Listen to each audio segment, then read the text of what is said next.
بسم الله الرحمن الرحيم. إخواني أخواتي أبنائي وبناتي، السلام عليكم ورحمة الله وبركاته. ها نحن نلتقي من جديد، فبعد أن فشلت خطة الأحلاق والمعالجون الطبيعيون، ومنهم المشعوذون الدجالون المتربصون، وعجزوا على أن يثبتوا عبر ما ينشرونه ويروجون له من أعشاب زائفة ودعاوى علاج الضعف الجنسي والبروستات بالنسبة للرجال، ولم يجدوا علاجات فعالة للبرودة الجنسية عند النساء، ولم يجدوا حلولا مرضية لتساقط الشعر، تفطن النصابون الكبار أصحاب الشركات العظمى ودخلوا على الخط، فأحدثوا علاجات سموها مكملات غذائية، وأدخلوا كلمات علمية في وصفاتهم، وأتقنوا اللعبة وأحكموا الخطة ليوهموا الناس أن هذا علاجا فعالا بشهادة مراجع وعناوين لإخوانهم أكلت أموال الناس بالباطل، فروجوا لبعضهم البعض، فانطلت اللعبة على المواطنين المغلوبين في دول العالم. ومما يروجونه في هذا الباب عشبة البالميتو المنشاري، وهي التي تسمى عندنا بالدارجة المغربية الدوم. فقبل أن أبدأ في التفاصيل والكلام عن هذه العشبة أترككم مع هذا الفاصل.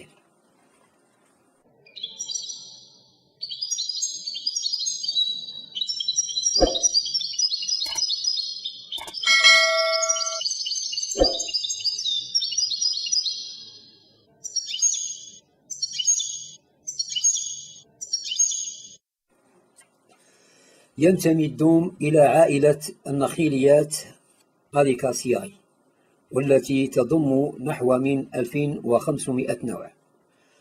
تتخذ أوراق النخيليات شكلين رئيسيين، هما: الأول الشكل الريشي، وهو الذي يشبه الريشة، ومنه النخل الذي يعطي التمر.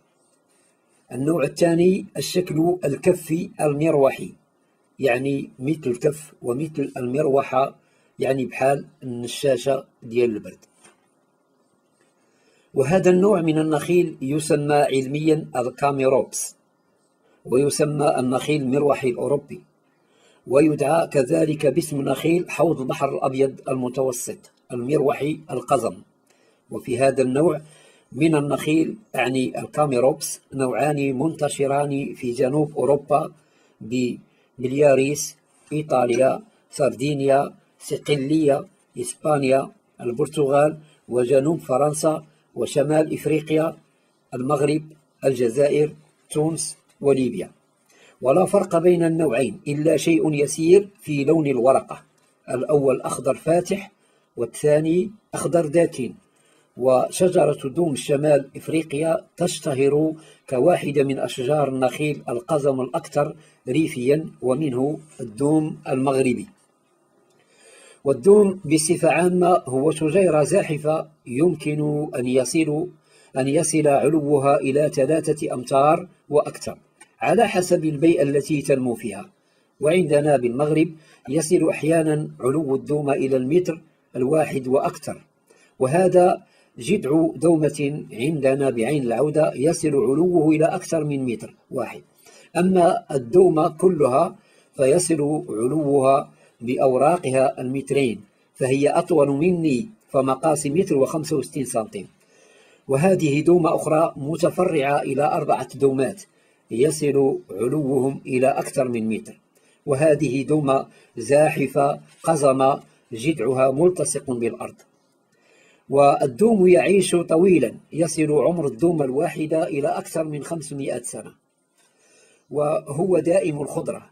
وفي الدوم أنواع كثيرة بحسب المنطقة والمناخ، فهو موجود في أكثر دول العالم.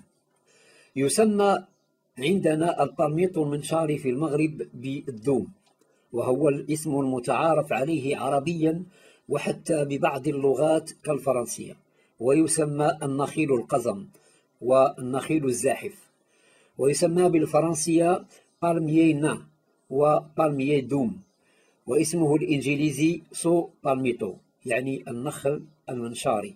واسم الدوم العلمي كاميروبس. البلميط المنشاري يعني الدوم في الطب القديم. قال ابن البطار عن ابن واقد: المقل هو ثمرة الدوم، وهو ينضج بمكة ويؤكل خارجه لذيذ، وأما بالأندلس فهو كثير العفوصة قليل المائية، خشن جدا، عشبي بارد قابض، يعقل البطن ويقوي المعدة. انتهى كلامه رحمه الله. وكما تعلمون أن الأندلس تقع في جنوب أوروبا وشمال إفريقيا، وقال الأنطاكي: ويطلق المقل على شجرة كالنخل، تمره رطبا يسمى النهس، ويابسا الوقل، وليفه هو المعروف بالمسد، وهذا المكي يؤكل في المجاعات. وقال ابن سينا: المقل نوعان: مقل اليهود منه صقلي ومنه عربي، وكلاهما من الصموخ.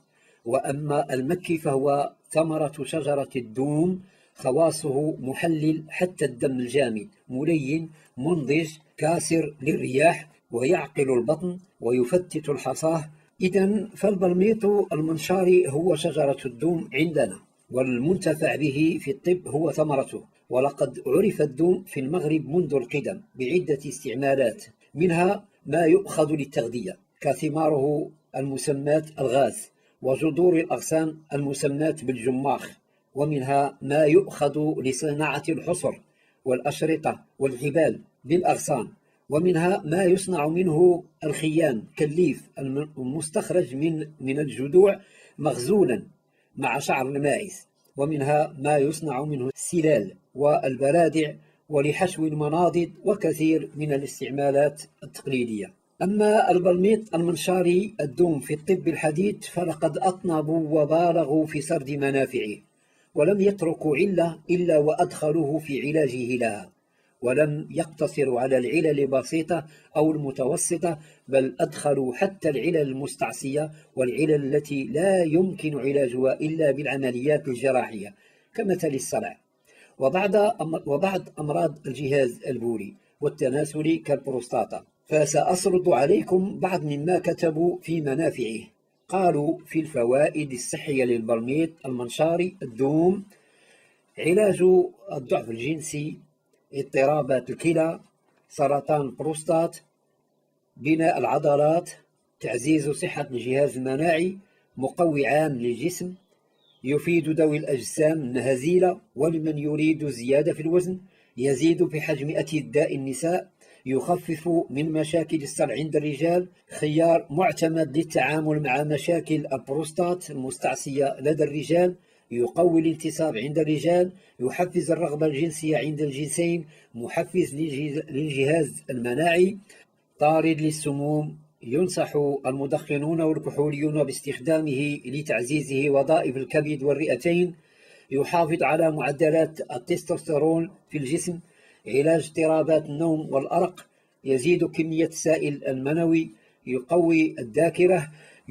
يثبت الأسنان، يعمل على معالجة الناصور، يعالج البواسير، يقاوم الصرع، يزيل العقم عند النساء، ينقي الدم، واق لضربات الشمس، يستعمل لعلاج الآلام الحرق وللتخلص من البهق والكلف، يساعد في علاج القصبة الهوائية الملتهبة، يخفض نسبة الكوليسترول في الدم، والقائمة تطول بنا وتطول.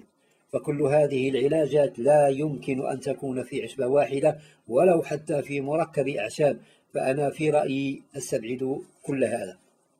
ولكن ما دام الأمر أنه في الدوم فلنجربه، فالعشبة عندنا موجودة بكثرة ونعرفها جيدا، أكل غازها وجماخها الأجداد والآباء، وأكلنا منها نحن وأكل منها أبناؤنا، ولم أسمع يوما أن الدوم أضر بأحد منا، وثمارها موجودة بكثرة في وقتها، وهي منتشرة في كل مكان، فلنجربها وسنرى، مع العلم أن المروجين لهذه العشبة يقولون بأن البلميط المنشاري الموجود في بلاد المغرب العربي ليست فيه فائدة، ونسوا بأن أصل البلميط المنشاري الدوم المغربي والبلميط المنشاري الدوم الآسيوي من أصل واحد، الجد الأريكاسياي، هم إخوة من الأب وهو الكاميروبس. اقرأوا تاريخ العشبة على الرابط الذي سأتركه لكم في الوصف تحت الفيديو. وفي الفيديو القادم سأتكلم إن شاء الله عن عشبة مغربية وقع لها ما وقع لعشبة بالميط المنشاري الدوم، وهي عشبة أخرى مغربية مفيدة جدا جدا، ووقع خلطا في تسميتها. وإلى ذلك الحين أستودعكم الله الذي لا تضيع ودائعه، وسبحانك اللهم وبحمدك، أشهد أن لا إله إلا أنت، أستغفرك وأتوب إليك، والسلام عليكم ورحمة الله وبركاته.